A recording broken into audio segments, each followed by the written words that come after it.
Assalamualaikum warahmatullahi wabarakatuh. Apa kabar semua para pecinta channel Karunia Kaya dan para pengamal ilmu RDAY?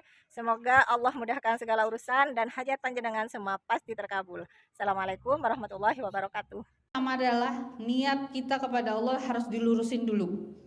Jadikan wasilah dari sedekah yang kita persembahkan itu, yakin itu akan yang menjadi menolong kita dunia dan akhirat. Yakin bahwa sedekah kita yang akan membawa kita benar-benar bikin ridhonya Allah, bikin Allah takjub terhadap kita. Begitu kita udah niat seperti itu, pasti apa yang kita minta baru di hati aja udah dikabul Allah. Apa yang istilahnya, kita terus terang saya Bu, 6 bulan belakangan ini itu saya nggak pernah nyari kerjaan, tapi kerjaan datang sendiri ke kita. Pokoknya benar-benar luar biasa deh. Saya bukan yang ahli ibadah, istilahnya bukan orang yang bukan orang yang suci banget deh. Benar-benar istilahnya benar-benar mencari ridhonya Allah ya lewat ilmunya RDAY. Ternyata pas saya kesini ya kuncinya itu, yakin kepada Allah, yakin apa yang kita ucapkan itu akan menjadi kenyataan. Kita bikin takjub Allah sama-sama, apa yang kita hajatkan itu akan Allah kabulkan. Pasti rasain deh. Coba belajar dulu, belajarnya gini, ngeyakinin. Waktu saya pernah ada tamunya Pak Haji bilang, Mbak saya pernah loh nyoba, dia itu supir Grab. Dia bilang, ya Allah hari ini saya pasti dapat setoran 100.000 nih 5 menit kemudian. Begitu dia ngucap itu ternyata kejadian. Terus saya bilang, loh berarti itu Bapak udah yakin, Bapak yang ucap itu nyampe, istilahnya Allah kabulin. Berarti apa? Itu keyakinan. Jadi memang belajar keyakinan itu luar biasa susahnya. Tapi kalau misalnya udah benar-benar kita udah sama-sama afirmasi positifnya jalan, itu akan pengaruh terhadap hidup kita, semesta yang akan ngeridoin gitu. Itu sih lewat sedekah sama ibadah ekstrim. Cuma itu aja kuncinya. Yang penting harus selalu berpikir positif. Sifat 18-nya itu harus diminimalisir. Saya pun nggak bisa menghilangkan. Tapi kita ingat lebih besar hajat kita daripada murkanya Allah. Jadi kalau misalnya ditagih orang, woi bayar, langsung bilang, alhamdulillah, pasti lunas. Jangan berpikir, udah gimana ya caranya, jangan. Pokoknya pikiran yang negatif itu kita ganti. Kalau susah banget, panggil alhamdulillah, ucap hajat. Alhamdulillah, ucap hajat. Coba deh lakuin, sama paksain sehari itu harus berani ridho, bikin ridhonya Allah biar cepet ke kita sedekah. Paksain. Apapun caranya paksain. Rasain nanti dari situ begitu kita udah benar-benar istiqomah, keajaiban itu akan terjadi. Jangan berpikir mana mungkin, cobain, rasain. Karena saya aja bisa. Ibaratnya kita memaksakan di jalan Allah, Allah akan bikin takjub kita juga. Yakin deh, beneran. Saya bisa di sini bisa ngasih semangat, ngasih pengalaman, itu yang udah saya rasain. Itu yang saya udah paksain tiap hari ke Allah, ternyata baliknya luar biasa. Karena kan bukan uang aja, bukan rezeki aja. Istilah kebahagiaan kita, orang-orang yang datang di sekitar kita itu yang positif, itu udah rezeki buat kita. Pokoknya yang penting kita selamat dunia dan akhirat, lewat sedekah kita, lewat ibadah kita. Nanti biar fadilah daripada si sedekah itu yang akan menyelamatkan kita dunia dan akhirat, bikin kita lebih dekat kepada Allah.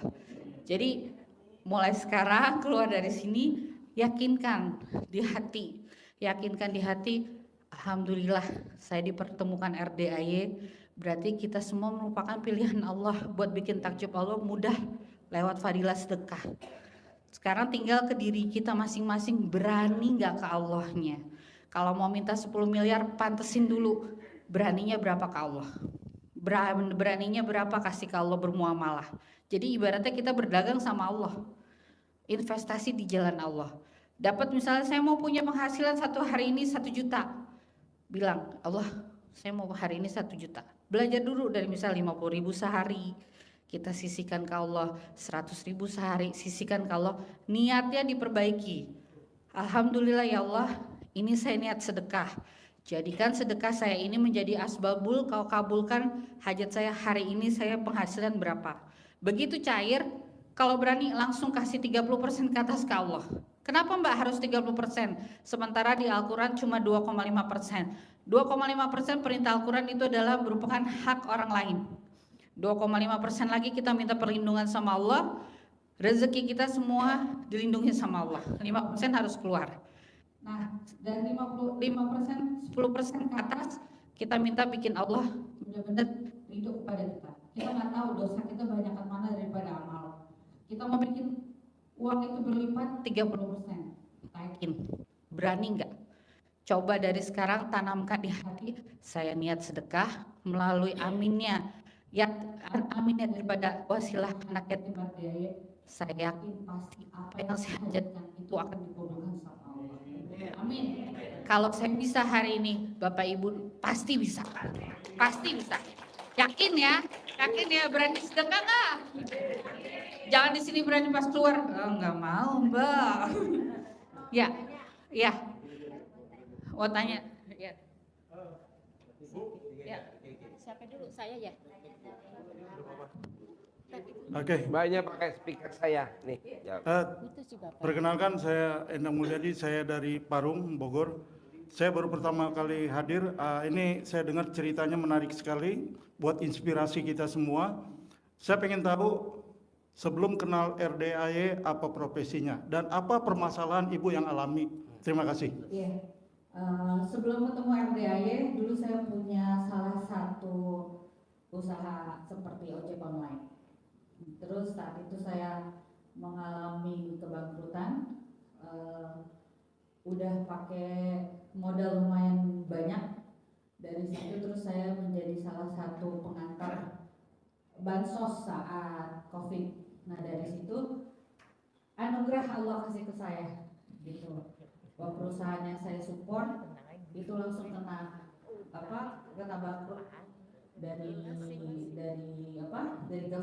pemerintah, dan dari situlah saya jadi punya anugerah yang luar biasa yang saya tidak ingin.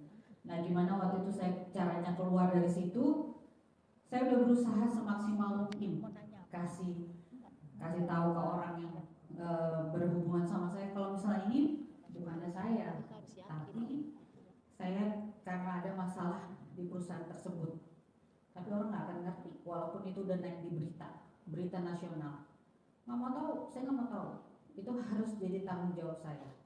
Semua aset udah saya keluarkan, ternyata masih ada tanggungan. Terus akhirnya suami sempat bunuh diri. Suami saya udah sempat minum harpik karena udah gencetan sana sini. Akhirnya saya waktu itu punya bayi, terus ada usaha dari keluarga dan itu dikuasai. Saya harus meninggalkan rumah itu. Dari situ benar-benar anugerah yang luar biasa banget. Saya punya bayi, punya anugerah hutang, terus nggak punya usaha sama sekali, terus jobless, nggak ada kerjaan sama sekali. Di situ bertahan suami dari judi online bakaran dan dari untuk mempertahankan sedekahnya itu pas saya berhargai, kita sempat ngegadein mobil rental 13. Sewa mobil dulu 13 unit. Iya. Setelah mobilnya disewa, kita gadein 13 karena supaya dapat duit buat sedekah. Karena kan kita sedekah nggak punya duit, kita jangan kalah sama si Pitung. Tahu gak si Pitung? Pahlawan kita si Pitung. Ngerampok dulu Pak Haji. Apa? Ngerampok dulu. Ngerampok gudang-gudang Belanda. Iya. Hasil rampokannya Si dikasih rakyat. anak yatim. Iya. Ini kita korupsi dikasihnya ke ibu yatim. Harusnya anak yatim. Nanti bonusnya dapat ibu yatim. Nah dari situ akhirnya bukannya kita merupakan karakter itu bukan, tapi karena keadaan yang memaksa itu. Saya pun tidak mau seperti itu. Saya bukan dari orang yang bukan memang tabiat penjahat buat apa enggak, tapi memang keadaan yang memaksa kita buat seperti itu. Tapi alhamdulillah saya bermunajat sama Allah, ditemuin lah. Waktu itu saya main kecil-kecilan tuh awalnya jual besi cuma 100-200 kilo saya jual. Terus ada barang di mana saya tutup sedikit-sedikit. Terus ketemu sama waktu itu didanain sama Ibu Aida. Bu Aida bilang, usaha apa sekarang gitu kan? Ini lagi bisnis jual beli besi. Kok nggak ngajak ibu katanya? Ngomong sama saya kan? Ya gimana mau ngajak ibu Bu? Saya masih punya tanggungan 20 juta ke ibu. Udah nggak apa-apa ya dimodalin. Nah dari anak ibu itulah yang ngasih tahu RDAY. Mbak, emang kenapa? Emang benar-benar terpuruk? Iya, usaha gue dikuasain. Tapi ya saat itu mau gimana lagi? Kita nggak punya kekuatan sama sekali. Nah ternyata coba deh Mbak, lo centongin perusahaan lo ke RDAY, dicentongin. Masa perusahaan dicentongin mau berapa ratus centong? Memang gitu. Tapi dari situlah saya tergugah buka YouTube. Akhirnya saya memaksakan suami datang ke Pak Haji. Disitulah Allah membukain jalan saya benar-benar. Saya disuruh bikin takjub Allah, terus antara logika sama perasaan itu berantem. Masa sedekah setiap hari. Bos, ini nggak kedengeran mic-nya. Kedengeran nggak mic-nya? Oh iya. Terus? Masa sedekah harus setiap hari? Gimana caranya? Nggak ada ajarannya tuh sedekah setiap hari. Tapi alhamdulillah suami saya lebih selo daripada saya saat itu. 1 juta per hari, 1 juta per hari. Ternyata dari masalah itulah Rabu, Kamis, Jumat, Sabtu, Minggu, 6 hari. Saya punya uang pertama kali 3,5 M. Tepuk tangan dong. Woi, luar biasa. Ada yang mau tanya lagi?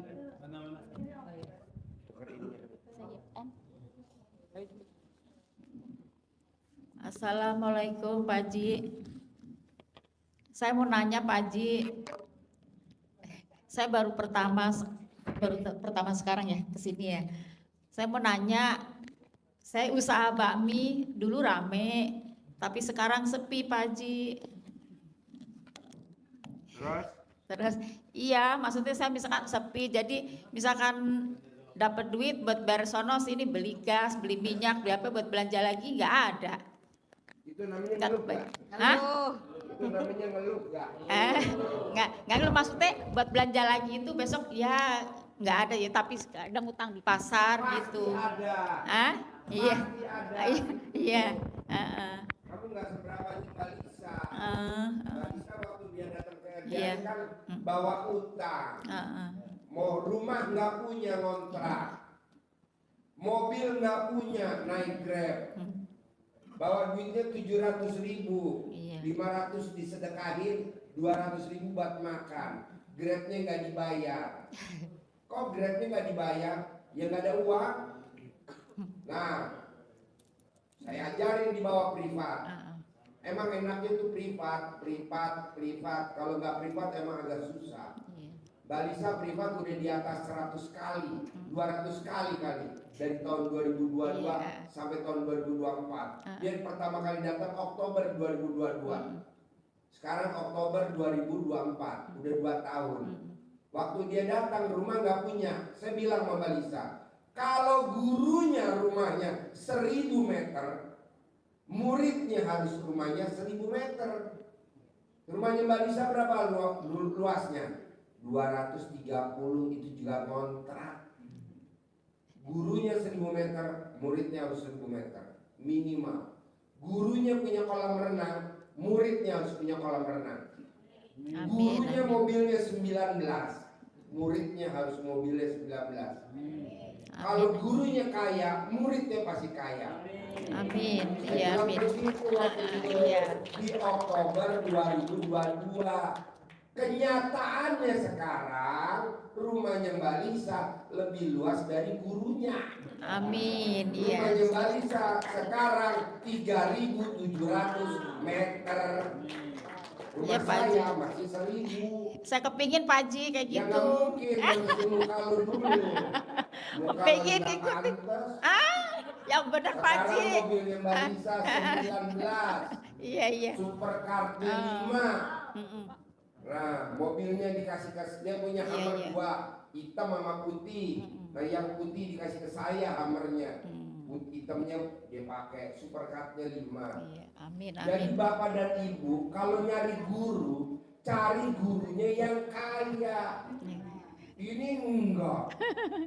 Iya. Rumahnya di situ, prakteknya di situ. Jangan dong, rumahnya di mana, prakteknya di mana. Lihat, kaya gak, punya kuda gak. Oh iya. Ini mah boro-boro, motor juga nyicil. Benar-benar Pak Haji. Iya benar. Jadiin guru, itu namanya murid goblok. Tepuk tangan dong. Iya. Dan gitu, tanya dulu muridnya. Muridnya nanya, Pak Guru, pernah gak Pak Guru jadi direktur? Oh pernah, pasti kita diajarin jadi direktur. Ini muridnya cuma lulusan pesantren atau apa. Entahlah, kenapa bisa jadi direktur lah. Nah, diajarin. Nah ibu mantas-mantasin muka dulu kalau saya lihat di sini. Yuk, bapak-bapak pertanyaannya. Assalamualaikum warahmatullahi wabarakatuh. Ya. Salam kenal dulu, Pak Haji. Ya. Di Sumeneb, Madura. Pertama kali saya datang ke sini. Ya. Saya tadi terinspirasi dengan apa yang disampaikan dengan Bu Lisa. Ya. Terus terang.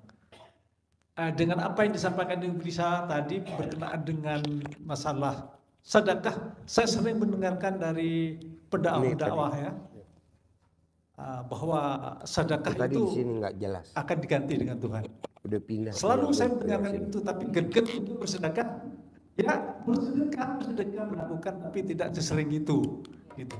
Tapi ketika saya mendengarkan penyampaian dari Bu Lisa tadi, kok greget saya lebih dari 100% ya. Iya. Sehingga tumbuh di hati saya. Tepuk tangan dong untuk Soeharto.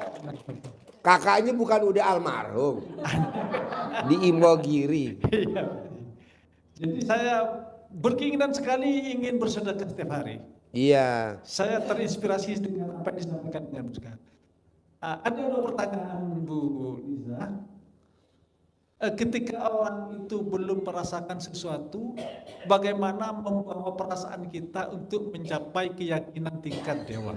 Itu yang pertama. Yang kedua, bagaimana cara meluruskan, memperbaiki niat kita kepada Tuhan, kepada Allah. Itu saya sangat terinspirasi. Kok bisa Ibu Lisa itu dengan yang pertama kali belum punya apa-apa, belum merasakan apa-apa, tiba-tiba punya keyakinan setingkat dewa. Apa yang dirasakan dengan Ibu sehingga betul-betul bisa membawa perasaan diri ini mencapai keyakinan tingkat dewa itu.